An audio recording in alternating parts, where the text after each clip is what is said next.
attention, I guess we might as well get going. Running a few minutes late, I apologize. But I see there's maybe a few new people. If you don't mind, we'll just take a quick second and go around and introduce ourselves. Even though you get to know Helen after a while, I know. But I'm Mark Sullivan, the fire chief. Kim? Kim Strom, Falmouth Fire Rescue Admin. Helen Bazina, Assistant CERT Coordinator. Kathy Hoyfield, MRC. Dan Donardo, CERT Coordinator. Eileen O'Keefe, Falmouth Hospital. Bob Armstrong, Falmouth Housing. Bill Moore, Falmouth Civilian. Todd Bidwell, Island Queen. Rich O'Connor, professor, and then just retired from the military. Gary Gordon, I'm a visitor, and I'm retired from the military. You guys got nothing to do? We'll give them something to do. It's not golf season yet, but we were in Air Force. Phil Motor, Cape Cod Fairgrounds. Henry Brown, Falmouth Amateur Radio. Boothit from Falmouth Academy. Mike Ward from School Park. Chris Cowan, Falmouth Fire. Everyone, Stein, Falmouth Hospital. Jamie Baker, Falmouth Public Schools. Ron Rice, Woodsole Oceanographic. Brian Kerr, the town planner. Bob Shea, Town GIS. Dave Kerrigan, Health Department. Great, thank you. I'm sure if everybody got a couple of the agenda that went around, but we're going to hit a few things where, as we mentioned in the past, we tried to set up some subcommittees on areas where we found the need or we thought we could do some more planning. And a couple of them, one is a communications subcommittee, which we're going to talk about. One is all hazards mitigation subcommittee. And I think those are the two that we're going to key in on today, and there's people that are representing those committees that will get up and give us a quick brief on what they're all about. We've had a busy winter time. I think everybody is aware of all the potential storms that we've had. And actually the EOC was set up about 3 or 4 times, and it actually wasn't needed, so that's a good thing. But we had it set up just in the case. I know Dan and Helen and folks were all on standby to man the shelters if we needed to, so we were pretty fortunate. And still now there's another storm coming Monday, but it's been an active winter, but nothing as bad as last year that we saw. So we think that's good. We think we're somewhat planning for it, ready for it. We had another event that went on a couple days ago. Was put on by the Wacoit Bay National Research Reserve. And they came in and they did a resiliency workshop for us for the town. And if I have time today, I'll go over that, or if not, we'll save it for the next meeting. But it was a real good workshop on how to sort of rate ourselves and how well we were prepared. And I think that would be a great exercise for us to do it. And I can either go over it quickly today, or I say we can save it for another meeting. But it was like an all-morning workshop, and it was proved very fruitful, I think. It opened up our town's eyes on how well prepared we were. Some of the things we went over, you gave yourself a grade. I think maybe they were a little nice to themselves in the grading point. I don't think it was as I would have graded if I was doing the grading personally. But I say we'll go over that, and hopefully you guys can get to see and throw in your 2 cents and see how it goes. I said I'm not sure we'll have time today because of these other subcommittees. There's been a few other things going on the last couple of days. We've had an incident command training within the fire department, which is very good. It was put on by the Department of Fire Services, just giving us some more continuing incident command training. In fact, right now, there's a group going through it this afternoon out on the Station 5 that they bring down a 55-foot trailer, and it's all set up as a command post, and you can set it up in different areas. Not really a command post, but different functions. And you play the roles of this company, engine company, ladder company, rescue, and they can make it as chaotic as they want and throw it in. It's very good training. So I think at that, maybe Ron, would you mind just either from there or come up and say a few words? Ron, as we know, is from Hui, and he was pretty instrumental in putting on an active shooter tabletop exercise this past month. It was yesterday, wasn't it? Yeah.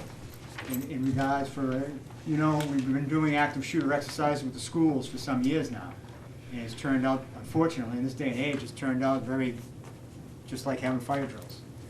And who we realize the need down there, where they have a large facility and their students, and they have people coming in all throughout the year, not just the summer. So maybe Ron could just touch base on that. Sure. So, yeah, this planning for this drill started probably 2 months ago. We created a scenario, and I ran that by the police chief, Chief Dunn. He was obviously a key person. We also invited Falmouth Fire Rescue and the hospital, and then a number of folks within the institution that would help to manage, support, and then ultimately recover from an incident like this. So the scenario was a little scary, the one we made, and also we made it challenging based on the time and the location. So for those that you are familiar with our Redfield building in the village of Woods Hole, that's where we made it. And the time was in the summer, right before a busy holiday weekend, perhaps like a Friday, during the day. So tourist, right near the Steamship Authority, and possibly even having a seminar. So instead of a typical occupancy of 50 to 100 people, the building could have 200 and a mixed crowd, audience filled, etc. So, multiple casualties, hostage situation, and a lot of injured people. So much so that the hospital was overwhelmed and had to start sending people elsewhere. Everybody got to talk. It was very good to hear from Police Chief on ALICE. What does that acronym stand for? Where is the police chief? There is one you need him. Well, anyways, I don't actually remember what ALICE stands for, but I can tell you the component of ALICE that we were not doing, that we will have to change now, and it's the fight back component. So our procedure, the way it was written, was do not intervene, stay away. Don't confront this person. So what we did to try to change this was we struck that. By the way, during this drill, we critiqued our violence emergency procedure. So that's what I'm talking about now. But I'm thinking this may be of interest to the group. So if you can get out, get out. If you can't get out, barricade yourself into an area. Silence your cell phone. Call for help. Tell people where you are. Give them information, intelligence about the situation. Then the step we're adding, and I'm still trying to wordsmith this, is if your best option for survival is to fight back, then do it. So that's what we're trying to put in there. We certainly don't want to tell people to fight back if they don't want to, and we don't want people to fight back if escaping could actually save their life. So the scenario that the chief painted is if the shooter's coming in, they're coming in to kill you. They're not coming in to steal things and leave. They're coming in to shoot people.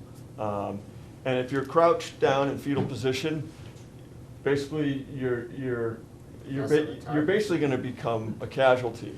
And he said, so once that decision's made that you can't get out, and you're basically in victim mode, he said at that point, feel free to fight back, and in fact, it may be your best option for survival.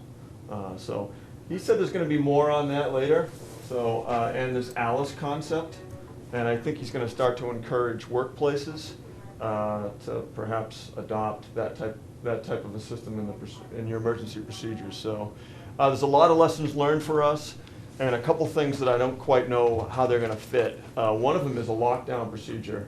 And now I know schools do that, and it's fairly easy to do that. But for those of you that are familiar with our campus, we've got buildings dating back to the 1930s. We got old wood structures. We don't have swipe, access. Some of our buildings are modern, some are old. I mean, we got everything. So lockdown in the true sense of the word is not possible.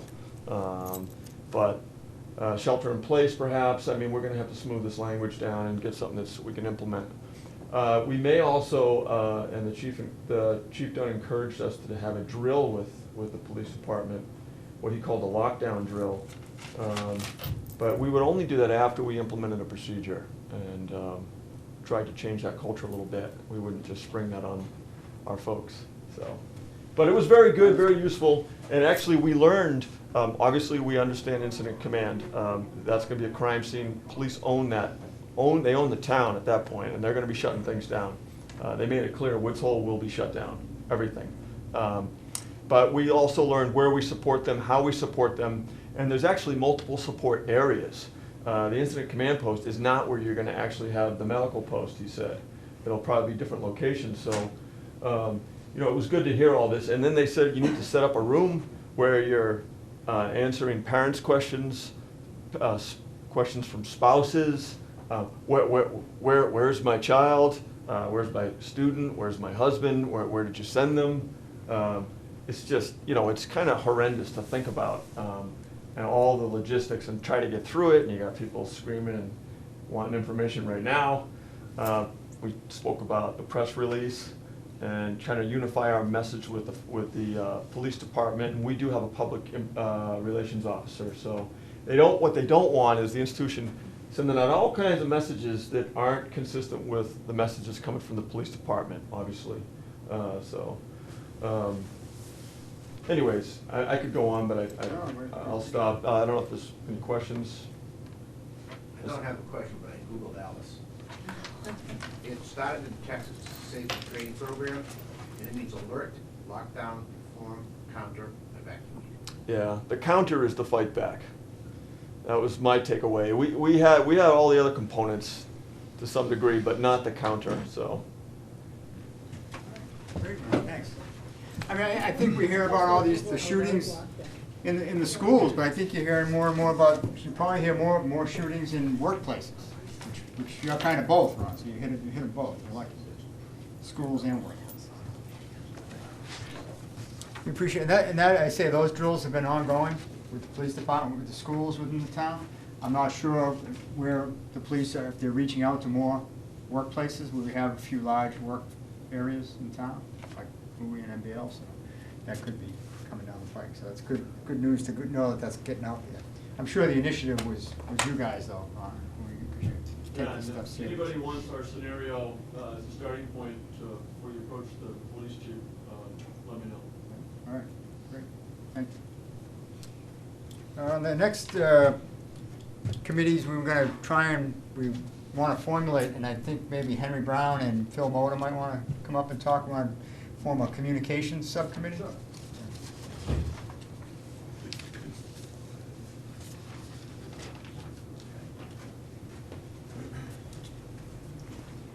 The communications is key to you guys. What is your areas? Can you tell us what that stands for? Because we always say it. Amateur radio emergency I'll let Henry service. handle that one. What is it, Henry? It's the amateur radio emergency service. Okay, great, thank you. And that's what these two folks are in, they help us out all the time, the community, with emergency communications as a backup to our regular communications during emergencies, during large events, the road race, 4th of July, things like that. So I think it was Phil and Henry that approached us and brought up that maybe our communications within the LEPC is lacking. And I think they're right, we're gonna try and make that better. I think we're gonna task this committee with ways of how we can get the word out better. And they've already come up with some ideas. You know, Henry brought up to me once, we knew what was going on a day-to-day basis when we were almost activating the EOC and getting things ready, but not everybody else knew it. So maybe there's one of those, things like that. But I won't take it from them. No problem, no problem, thank you. One of the things that, first thing came about is what do we really want the actual committee to do?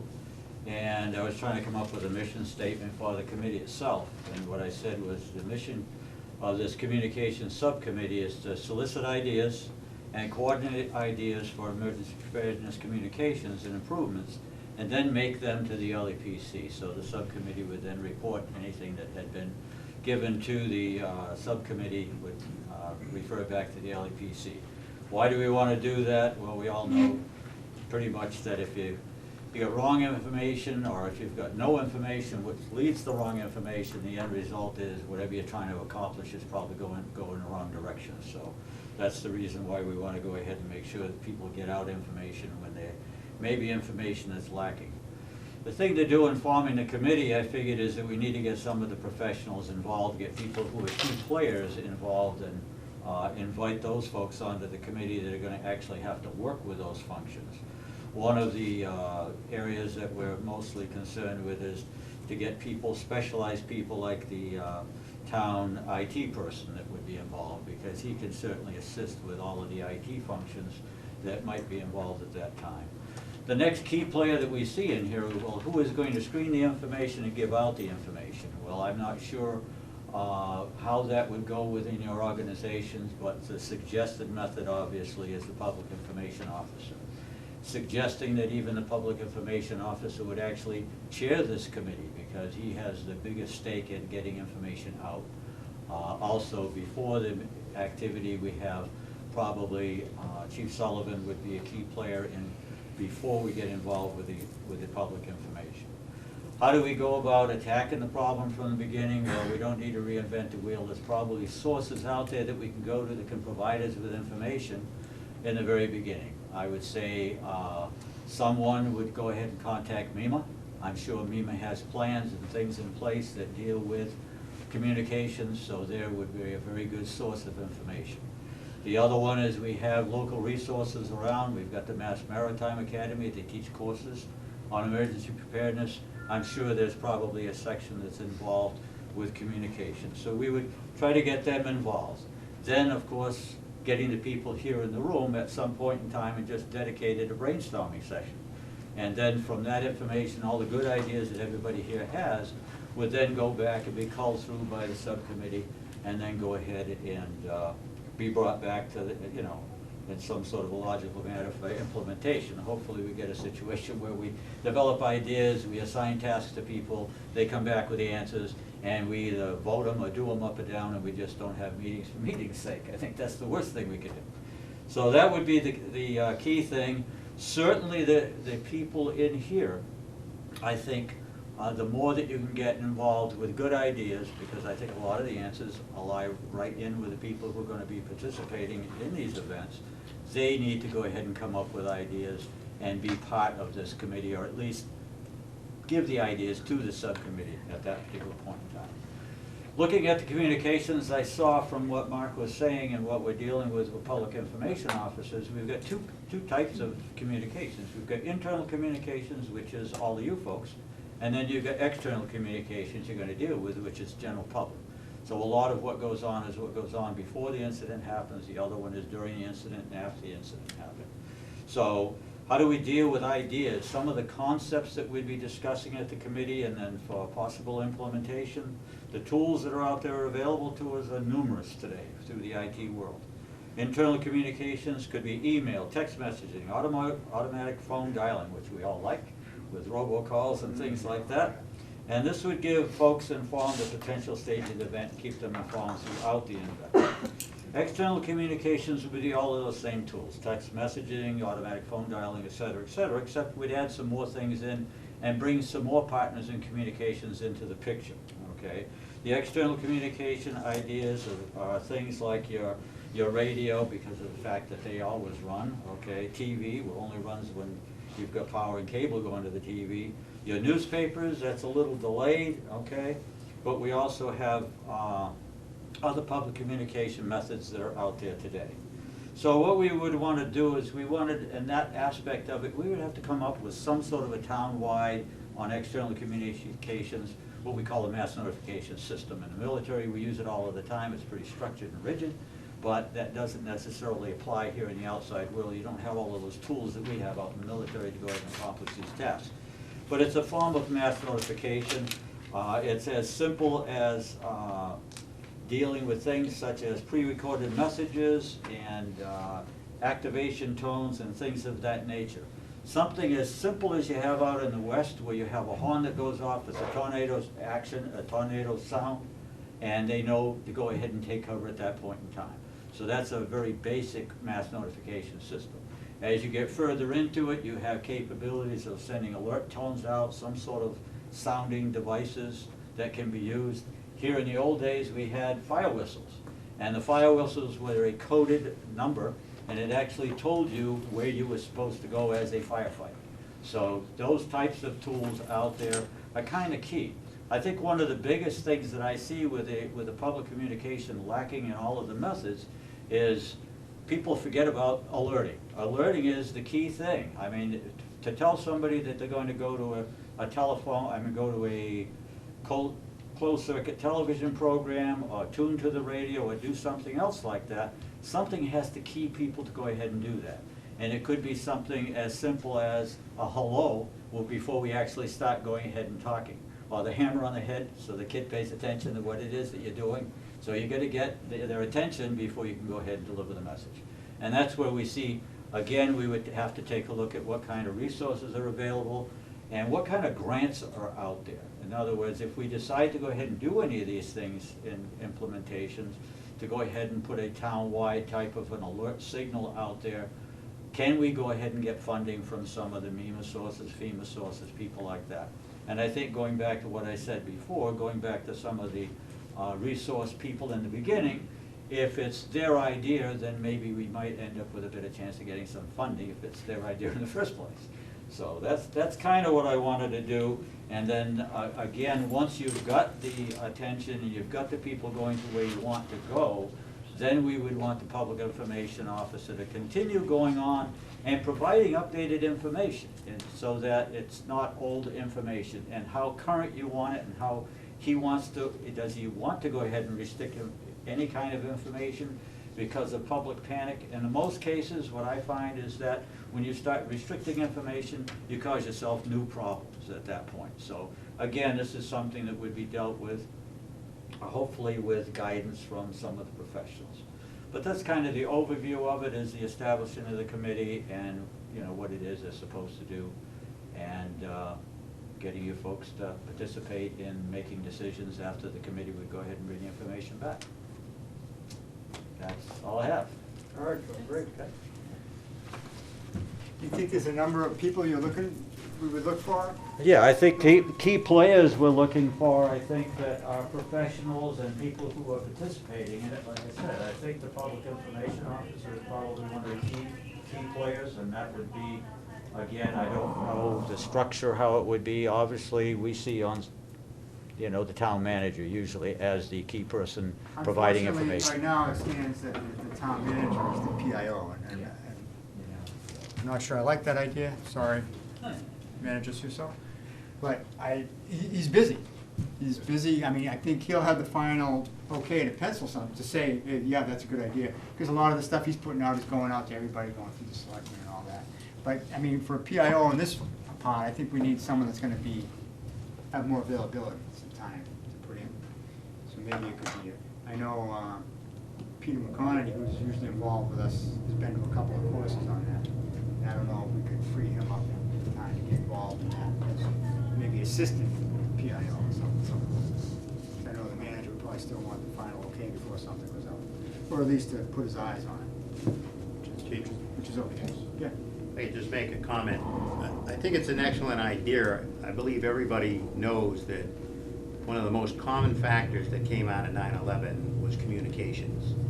And even to this day, there's been a tremendous amount of progress made in individual areas, in some in joint areas, so that everybody's on the same radio frequencies and can talk to each other and that kind of thing. But it's interesting, as I learn a little bit more about it, I know Kim was talking a while back about the Han system and some of the programs and structures that are there, but we're still a ways away from actually notifying the public effectively. Well, that's what Phil brought up about the alerting. Right, and I think he's absolutely right. I think there's a lot of systems out there that have come a long way, and to try and ensure that we dovetail them, but to get it to the next level, it's going to be a challenge. Well, we don't have any young people in this room, not to insult anybody. But, I mean, when we had that water issue in town a few years back, my kids who are in their 30s now, but they had said, well, we found out about it on Facebook. And Facebook and Twitter, and I don't think you hit any of that stuff, Phil, because you're in the same age bracket as I am. But I mean, a way to get things out would be social media. But again, people say even in the fire department, you should have a Facebook page, you should have this. Fine, but you need somebody to maintain it, to do it. So, I mean, it's another way of getting the word out, getting people alerted to the issue is huge. And I think we've been used to dealing, the things that I've seen in the past few years is we've counted on the radio stations, the local TV station, and the website, which the town, I think that's key, Phil, having IT involved. And I'm sure we could get them involved, especially because they're not here, so we could just appoint them to it. Yes? Chief, I just wanted to stress, I do think the social media component is a really significant part of it. Because my experience, personal experience was last week when I wanted to get a scratch on my car buffed out or painted, and I went to Facebook and just posed the question, and literally within 10 minutes I had about 18 local recommendations for automotive repair shops. And half of them were from mobile phones and half of them were from people who were on their laptops. Now, make that an emergency, and you've got just people who immediately start phoning a friend and texting their family members, etc. So I think the social media component is significant, and everybody seems to, in certain generations, seems to keep Facebook, Twitter, etc. live on their phones or laptop, so that the alert comes right up on their screen when something takes place. So. The major component to your point is it's self-proliferating. You know, once you do alert, and you do, it's a geometric progression, it just keeps going. I mean, there's been some country coups that have been started on Facebook and Twitter, so it's an excellent, process. Well, do we have any people that would like, I'm thinking Phil, you'd be on that committee?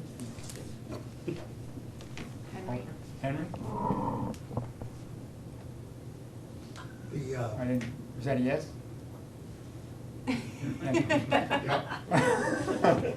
It was so slight, I couldn't tell. I thought you were trying to like hide behind the guy in front. No, we talked about this. So. Yeah. I think the big thing here is to have an agreed to way to get the information out to the general public as to what's going on. And Phil made a good point. He, through like the Medical Reserve Corps, myself through Frank O'Laughlin, he's the sort of the head of the Cape Cod Aries. Right. And you know how he's in the REPC group, so he gives us a heads up as to what is likely to happen. With the weather. Right, Right, and with the REPC, the shelters as well. Because then you have to, I have to get the people rousted out and ready to go. Right. So it's good to have that kind of notice for Yeah. us. Yeah. But how does the average person in town know what's going on? There needs to be some, I think, some sort of an agreed to method, maybe through one of the local radio stations, the public radio over in Woods Hole, and the social media is Well, we definitely. have points But it of should be contact official at the radio. information. That's the key, I think. This is what they say. Officials like from the local Yeah, emergency yeah. planning committee or from the town of Falmouth. And maybe a good thing to remember is, in any type of emergency scenario, you always read, especially from places like the National Hurricane Center, they say, don't listen to rumors, and that's a good point, You need to It have. is, and I think you're right, if we don't put out that information, that's all they have to go by. That's right, right. So, I think one of the key things that I had seen was the public radio station in Woods Hole, and to talk to those folks, and then to use that type of communication, because of the fact that you have power down and things of that nature, that the radio seems to be the easiest place for people to go to on an FM radio. Is that like you're on the highway, you see, tuned to radio, Correct. 1510, That it would be get traffic? an established process Yeah. in the town was kind of what, it was as simple as I woke up the other morning, I had no power in my house, and where do I go ahead and go? Nothing worked. Okay, my router doesn't work, I have no communications with it, and I had no idea why I was in dark and how long I was going to be. So it'd be interesting to try to figure out. In that particular case, I was able to call NSTAR, and NSTAR provided me with information that maybe I'll get my power back someday within this time. You're the frame. one that, the 10 people in Falmouth that were out? Yeah, right, that They did was pretty it. good during that storm. That was it. I think they said 150 people were out, I but was they one of had, them. they had 15,000 down Cape. No, that was the pole that got hit, I guess, down the street. Oh. I didn't have any power. I woke up in the morning, didn't know why I didn't have any power. We But had see, the those thing going. is, but think of the general public. They don't know how far that power outage is. Right. Is it just local to my house? Is it It's just a something? car that is- accident or? Yeah, I mean, is this Statewide? townwide, Right. you know, statewide? You don't have any way of knowing. So developing a resource that you can provide information to, like a radio station, Yeah. that everybody would know to go to that, and they would be giving updated information every periodic interval. So I think it's a matter of going to Falmouth Cable TV, going to those people, and so on, and making partnerships. But I think that would be dealt with at the committee level, discussed, and then brought back. All right, sounds good. Chief, I'm only a visitor, am I allowed to say anything? No. Yeah, of course. Go ahead. Besides retired Army, I spent 8 years with TSA, Yeah, heading the region out of Houston. Worked a lot with the Coast Guard on security exercise programs and interoperability communications, getting the word out using social media. Media was huge, okay? And then we also did it with the transit authorities, all right, and Federal Transit Administration. And so if you want to check with the Coast Guard base here, they may have some of the, ask these questions prior and may have answers that'll be easy for you to use.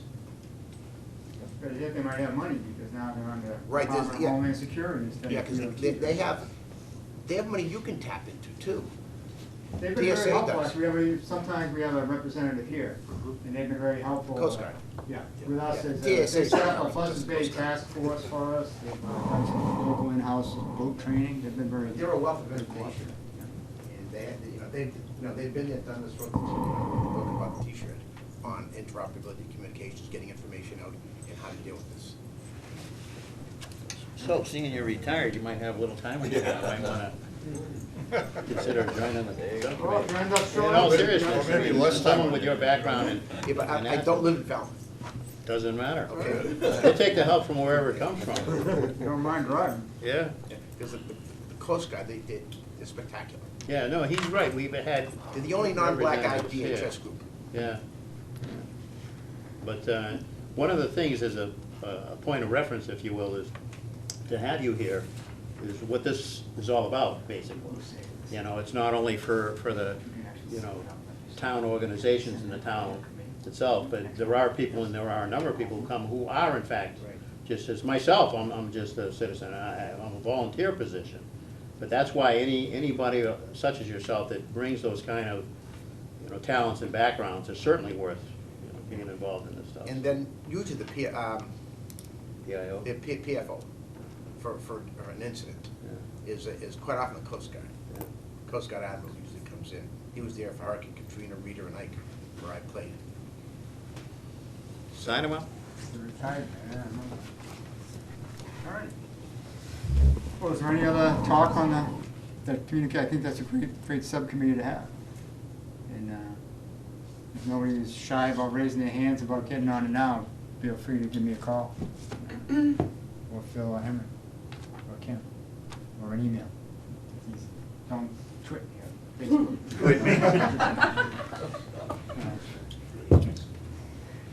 So I appreciate the work on that, guys, and it's a huge thing that we need. Thanks. I think we have one other committee we're trying to set to get going up is a subcommittee on, well, Brian can correct me if I'm wrong, but we're going to call it All Hazards Mitigation Subcommittee. As everybody's aware of, usually when we have an event in town, and we can go after some federal funds to help us recover from that. I forget what that course is you're going to do, or something, recovery, public recovery for short. It's really about this long. And it's down at the National Fire Academy. It's a great course to go to. It's about 6-7 days. But it's all about getting money back from the federal government after we get damage, after this declaration of an emergency. And I think, Kim, the town, in the last, 2 or 3 years since we've been involved, has gotten back, close to $500,000 probably. So, Slowly. slowly. Comes in slow. They're like insurance companies. They like to take money, but not get. But it is coming. We're up to get 75%. But one of the things we found out, and this is going on before, going on for quite a while. I say Brian will be able to talk on it more than myself, but this is the way I understand it, so he can correct us if I'm wrong, is there's other funds out there for mitigation of issues. Like say we realize every time we have a hurricane, Surf Drive gets wiped out, the bike path gets wiped out, which everybody doesn't know, the soil is right under the bike path too, so that gets affected also from up from Woods Hole. But any other way, Falmouth Heights, if that bluff falls down, there's ways, we had to go in there and put some rocks in there and help beef it up over this last year. Last year was one of the storms. And that was immediate recovery money, so that's acceptable. But if you want to go in, and let's say there's a way you can beef up something down by the bike path and prevent it from happening again, the next time a storm comes, there's funding out there for that, for mitigation, for pre-storm, pre-issues, the pre-storm related issues that you can make, so you can get this money for the community out there to help out with these things. So that, and this has been formed a while ago and it fell through the cracks, and now we're getting it up and running again. I believe there's been some money set up through Barnstable County. I'm not sure if it's really with the REPC or something down there in Barnstable County, but to help us get back on track and get this. But if you don't have a mitigation plan, in effect, you're not eligible for any of those funds. So right now, we're eligible for reimbursement of up to 75% of damage to a storm if it's under one of their authorized reasonings. But we're not eligible for any funding to do preventative maintenance and the mitigation of it, unless we have this mitigation plan. So this committee would be formed developing this plan, but now we're getting the help of some professional from down in Barnstable, from what I understand. But maybe, Brian, would you mind coming up and just maybe talking about it a little bit?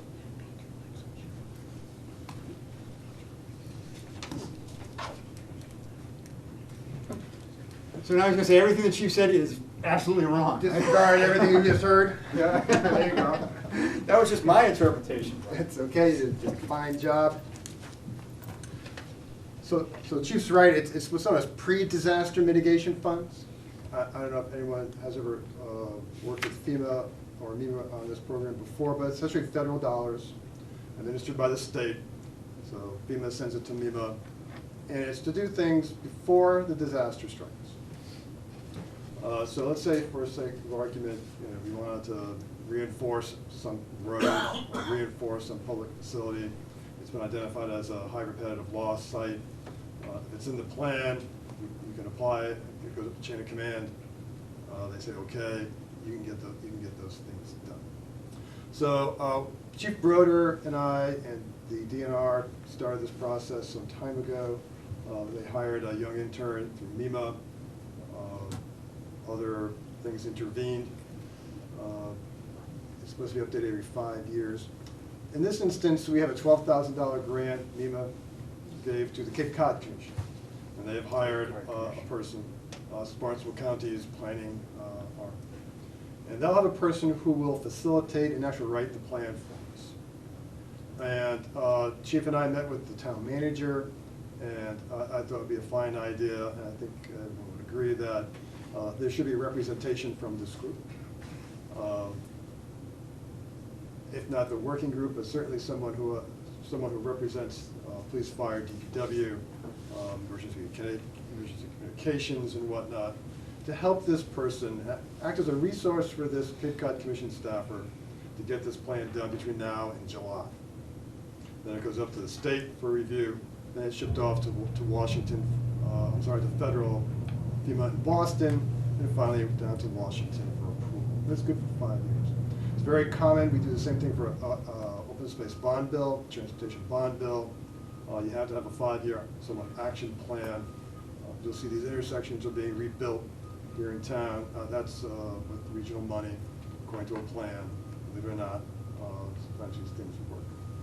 So the chief and I met with the managers, and if there are some people here who would like to at least be involved, if we envision maybe 4 to 6 meetings between now and July. Otherwise, it'll be staff-driven, and we never like staff-driven plans. We like people. We don't have to go to planning to operations, and people in operations saying, "What's this?" So it's very important that those folks who will help implement some of these items get involved from the very beginning. So we're going to volunteer. You, Kim? I think I silently volunteered for the communications committee. Oh, I saw that. But again, I'll work through the chief. That's why we're looking for these committees, to get help from people within this committee too, instead of the same people being on the same things all the time. So we're envisioning, the good news is we have the staff help, we have this money from FEMA. The town management has made this a priority because they're front-ending a lot of mitigation monies. Congress has voted a lot of money for this. As you know, FEMA is bankrupt. There's the Bridget Waters Act that voted back in 2012. You're probably hearing a lot about that, what's on the map, and insurance premium changes. So a lot of this money is going to be flowing down the pike here, which is why staff resources, management has decided to devote some staff resources to this, because there will be federal and state dollars available. We don't want this to be a shelf plan. So, you know, if you're interested in pre-disaster, in other words, finding things that are dangling there, that don't look so good, we can intervene. It's almost an intervention plan. I think it'd be a wise thing for this committee to be at least involved in the initial stages of the planning development, and then obviously review the document before it goes off to MEMA and then FEMA. And that's it in a nutshell.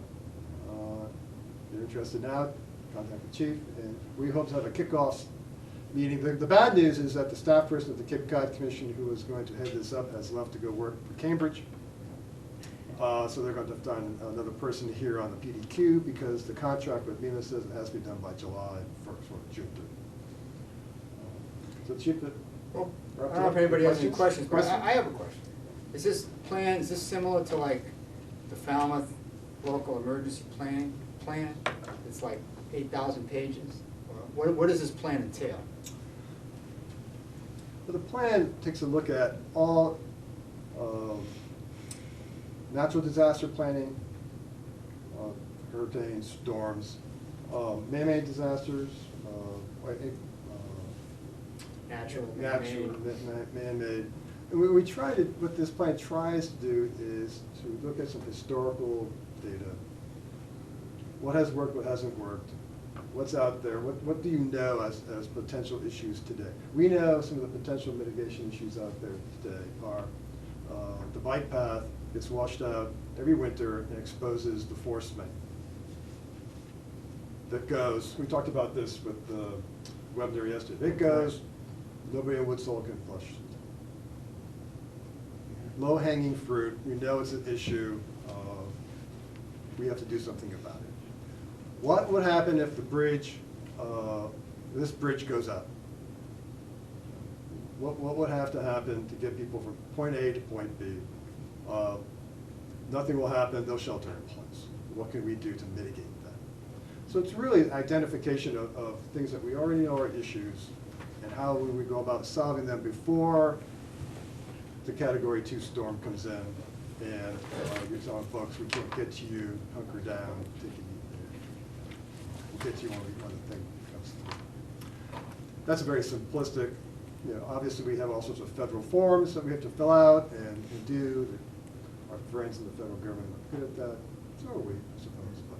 But you won't have to worry about that. The worker bee who comes in from the county will take care of all those issues. We'll work with MEMA to do that. Your role would be to add the local knowledge, because you know the town the best, what's going on out there that you know needs some attention before things go from bad to worse. Any questions? Yes. I'd be willing to help, but I don't have an in-depth knowledge, but I do have some information, and I, you know, as a defense coordinating officer working for FEMA, I understand FEMA's all-hazard mitigation plans. Perfect. I have connections with FEMA Region 1, but, you know, I think I've crossed the bike path once since I've been here so far, so but I'm We willing can take to. you on some field trips. I'm willing to It's okay. roll up the sleeves and dig in if that's what you need. Eventually, it's more, is this a reality check for this plan? You bring in folks. A lot of the background work has already been done years ago with Chief Broder. Needs to simply be updated, and then come in with a document that has essentially a laundry list of items that we would like to see happen. We do with the open space, we buy properties all the time, but it has to be on the list. So if we want some things done around here, and all of a sudden the federal dough is opening up for pre-disaster mitigation. The last time I think we used these monies was after Hurricane Bob. We purchased some of the Surf Drive property on the beach. Down those beach On houses. the beach houses. We had it on the list. We said it was a good idea. The judge from New York, whose beach house got blown across Salt Pond, said, I've had enough. And we bought it. But we had, at that point, I think that's the last time we used it as a pre-disaster mitigation. We don't want to have to pull his, his cottage out of the Salt Pond again. And now we have to spend money in a pre-disaster plan to beef it up so it stays there during the next hurricane. We want to make sure we reinforce it so, you guys can get to it. But I mean, the beaches are a big resource in this Yeah. community, and Right. there's a lot of things you can do to beef up a beach and help it out during the storm. So we hope to start this up. They signed the contracts Monday, MEMA with the Cape Cod Commission. They need to find a staff resource. So we envision this starting up in about the next 30 days. And then they're going to be a little busy worker bees to get to the July 1st. So work through the chief, and then I'll be in touch with you. You can't get me, you get in touch with Brian at the town hall. Or, that's fine. That's fine. I don't know the chain line of communication, but that's fine. You just got put in it. There you go. And I know how to delegate. Put this together. Yeah. On the 5-year review, once you submit this, obviously, I know the whole structure, like you say, if you're not on the list or you don't get them out there, then you're not playing the game, basically. But once that list is out there, is there any modification to it within that 5-year period, or does the list remain the same once we submit it? You can, let's say something comes up, there are ways to amend it. Yeah. But the way the rules, they write the rules, it makes it tough. They want you to really think about what it is that you need and prioritize it. But if there's something that really intervenes or something that falls out of the sky, there is a way to do that. So the previous template that was done several years ago has already got a number of specific project items on it? It did, and I remember back in the day, we wanted a bigger fire break over in B.B. Woods, because there was a lot of dry material over there. We have a hospital. That was a priority 5 years ago that the chief wanted to get done. That's a typical pre-disaster mitigation type of an action. Right. And then you can always plan things, and you have to be able to permit it. Yeah. And then finance it. And off we go. But yes, the short answer is yes. But that's a big thing, and Chief, that was when we had the last huge natural fire was in the 50s. It was all around that area, and it burned it down. And Yep. that's our last big area, wooded area. Right. But nowadays, there's homes built around us. We're not as bad off as some of the places out west. Right. They need fire-wise communities, but we Hospital, certainly have that potential. hospital, nursing home, daycare center, rehabilitation hospital, and that JML. area, right. And they're all Flooding in the woods. flooding the woods, and the southwest prevailing wind is in their direction. All right, so if you're interested, give us a buzz over at the planning office, and someone will coordinate this. Okay, so you're right about the Coast Guard. All right. Thanks. Thank you, Brian. Yep. Appreciate it.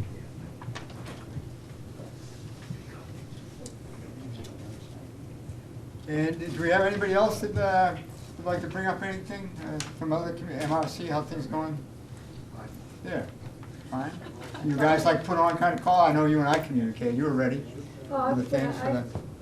Talk to Gene all the time. Yeah, right. I know we had phone calls at the regional level about activating, I think the last storm may have been the worst one, when somebody wasn't around. But, or maybe it was the other one, I forget which one it was, but one, they were close to pulling the trigger on activating the shelters. But it's always, it's like calling school off. It's a decision whether you're right, wrong, or indifferent. But based on the snowstorms that we've been seeing, it's been the light fluffy snow. The last one, we were expecting that heavy wet snow. And that's when we have the power issues, hence the shelter issues. But, yes. Just an editorial comment, Chief. It dawned on me, I think, with working with you in the department, that we may want to, not at this meeting perhaps, but go back and review that concept of warming shelter versus shelter. I think we definitely have to. Because it brings with it almost the same kind of things. Maybe they are the same thing, only a shelter has, certain provisions that you provide for. In a warming shelter, you just don't. You got a building, but it carries a lot of the same stuff. Well, I think we have to designate the buildings and make a decision and just let the town manage it. Exactly, No, and this is have that part of what we our recommend. response plan. Yeah, I mean, because it's, we don't really have, we have, from what I've understood here, we have 2 buildings in town that we've been utilizing. One is the library and one was the senior center. And this last storm was coming in on a Friday afternoon on a holiday weekend. Right. So, goodbye to those 2 facilities. That's a joke. I'm sorry, it's not, it shouldn't be allowed to happen. So we have to pick other buildings that either are open or at least can be open in the event that we need them. And so we have to designate which ones we want. And the library is great during regular old working hours. And they're great because they want to help out. They want to play, and they've actually been used as that. But that was the other scenario we ran into. On the one particular day that the storm was coming in, the library didn't open until 2, but the admin got in early, but the admin couldn't get in because she couldn't get out of her driveway, and she had the key. Yeah. So there are those, those issues that will definitely need to be But ironed we can out. always get to people or get Right, people here and there. We right, can just always needs to have a transport. plan in place. But we have to pick, if those aren't building good, I mean, I think the library is very good, and maybe the senior center is good just because the seniors know where it is. But I think we have to have a couple more. Even if, like I said, not necessarily for here today, but even if that plan, as you're indicating, is defined, and say during regular operating hours or, certain level storms, we do use those facilities, or if in fact we do use the high school or somewhere else, we still need a plan even if in fact it becomes 4:30 and we need to move those people. Right. That might happen too. Well, I have talked with the school, and they were on board For the last one. with maybe not opening the school as a shelter like we normally do, a full-fledged shelter, but maybe using the auditorium or the gym or something as just a Right. warming site. And then we would just need a few bodies to keep. Right. But then again, that was the thing, that's way the heck out in the middle of town where things are done. Yes? You'd rather show up. Why don't you come up here? In addition to the National Guard, every state's required, supposedly required to have a state guard. It's just a state militia. That's a military format. And one of the key purposes, and it's DCAPS, I forget what the acronym means, but it's basically a defense civilian assistance program, so I forget what it is. Mass has one. They do. A very weak one. I've heard. Very weak. It's only like 30, 40 people. Yeah. And Brigadier General Pappas, I think, is the lead. And then one of the key missions of this state guard, the state militia, is to run evacuation shelters. That's one of the key missions. Yeah, they're very, very good at hiding that, because I haven't seen them in one of our shelters. Texas I has know a huge there's one. some sort of a plan where they have an assistant, I forget what it's called, same as you, but it's a team that helps coordinate with public agencies. And they run it. And you can join Base Cape Cod right in your back door. Oh, yeah, Otis is on the docket, whatever it's called nowadays. But that's a thing, we're thinking of something here as a warming shelter. Just to give you, not to take up everyone's time, we've become a regional shelter on the Upper Cape at the high school. And the idea of that is before we'd always take care of ourselves. Now by becoming part of the REPC, the Regional Emergency Planning Committee, similar to what we do, but Cape-wide, we became part of that and are now part of this regional shelter program, which gets us people like CAT, like the MRC, gets us people like the Red Cross, gets us, we had a couple guys in Humvees last year, but it's brought us some more resources. Otis is used as a last dip. They have something set up out there for the traffic, emergency traffic plan. If both bridges are blown up or fall down during a hurricane, then Otis can be activated if the people are there and get them in there before the bridges go down. And they can be opened up as a sheltering area, as a big, large-scale shelter. I forget the figures. They call it $3 grand? last resort shelter. 2,000 or 3,000 people maybe? 3,000. 5,000. But we're taking care, during the typical hurricane, snowstorm, we're one of the 6 regional shelters. But thank you for the input.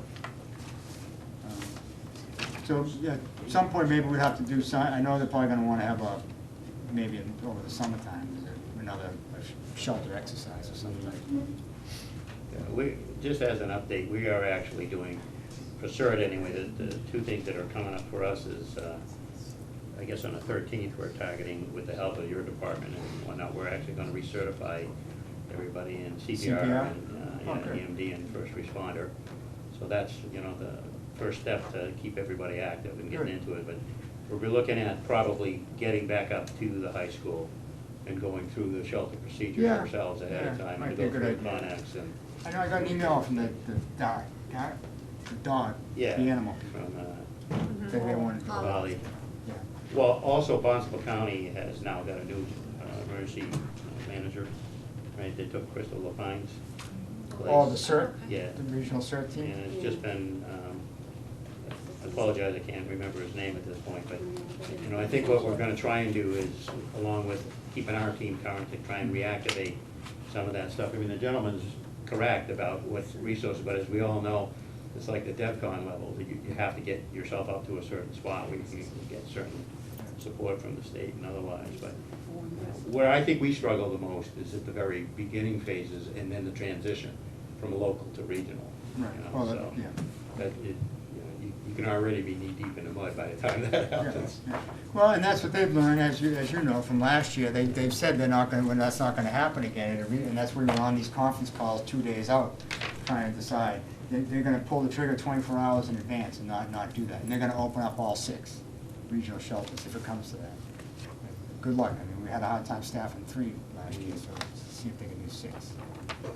In the wintertime, as everyone knows, I mean, wintertime, a lot of the people are older folks that help out and volunteer, and a lot of those folks are Okay. down in Florida. Smarter than we are. But, you know, don't seem to have issues staffing shelters in the hurricane season during the summer. But it's, all right, anything else? Bill, you got anything going? No? Anybody else? No?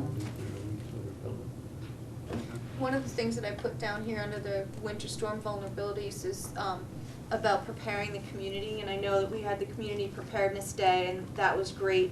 A lot of it has to deal with hurricanes and things of that nature, but I think that it's one of the lacking aspects that the Communications Subcommittee is going to be such a fabulous asset is to be able to get pre-information out. And I admit that I've been failing in trying to update our town webpage with additional information, but I think that's one of the things that once that subcommittee is formed and we can try and possibly pull someone who has a little bit of knowledge in the, you know, social media and webpage design, is because I've seen a lot of great web pages, and maybe getting a little more information out to the community, and maybe doing a little ad in the Soundings, which is the senior center. Is it monthly newsletter? I think it's a monthly newsletter. That comes out for the, yes, yep. Right, right, you know, so they're not seeing the same old brochures, because that's one of the things, we get a lot of phone calls. I actually get a lot of phone calls on my line. How they get to my line, I have no idea, but asking, is the shelter going to be open? So if we can, you know, figure out a way, a platform to get that information out to them. The radio station that you mentioned would be a fabulous one.